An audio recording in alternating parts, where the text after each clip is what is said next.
būtis. Ką daryti, jeigu užeina bloga nuotaika?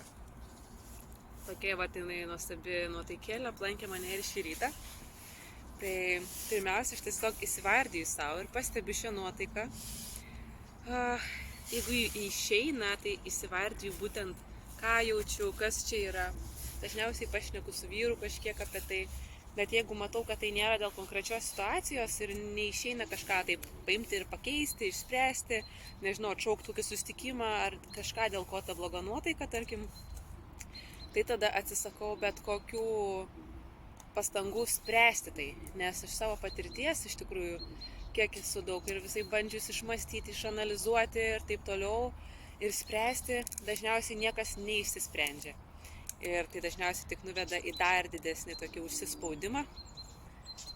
Tai va, po to ką darau? Stebiu toliau savo būseną, kartais leidžiu savo biškį pabūti, bet jei matau, kad jau jinai tik stiprėja nuo to buvimo, nes kartais reikia pabūti.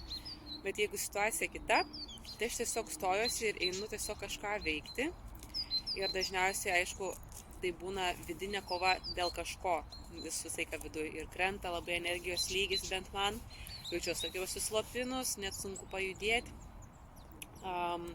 Ir jeigu iš karto nėra aišku, dėl ko vyksta ta vidinė kova, tai aš bent jau tada stengiuosi priimti tą būseną, kad nevyktų kova dar ir su būsena. Ir tada tiesiog savo dėmesį nukreipti į šią akimirką, kas vyksta, kur aš dabar esu, gal ten einu gaminti pusryčių, tiesiog į pojūčius ir palikti tiesiog savieigai visą tą būseną, kad susitaikyt, kad taip aš dabar taip jaučiuosi, bet ir nesirenku grimzti į tai.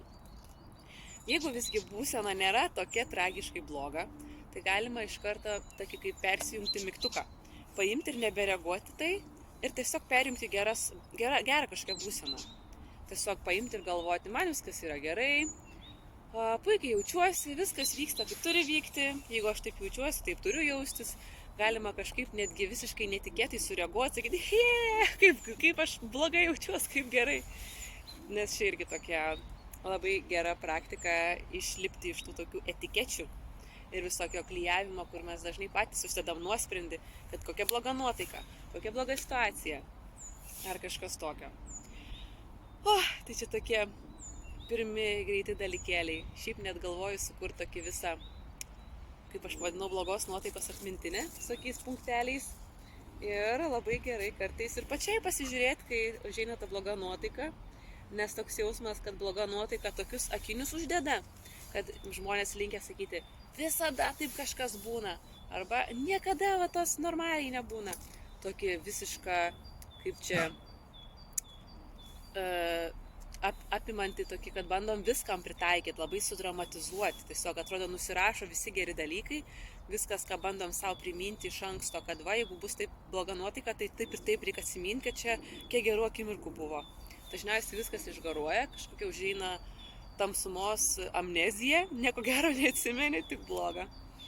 Bet pastebėjau, jeigu visgi ta informacija pakankamai stipri, tada išeina pramušti su laiku, su praktika tas būsenas, kad jos neužvaldytų visiškai. Nes visai yra vienas dalykas jausti jausmus ir leisti jiems ateiti ir išeiti, ir visai kas kita yra juose užstrigti ir leisti jiems mumis užvaldyti. Nebelytė, pritari. Taip, tai kol kas tiek, ate ir gražios dienelės.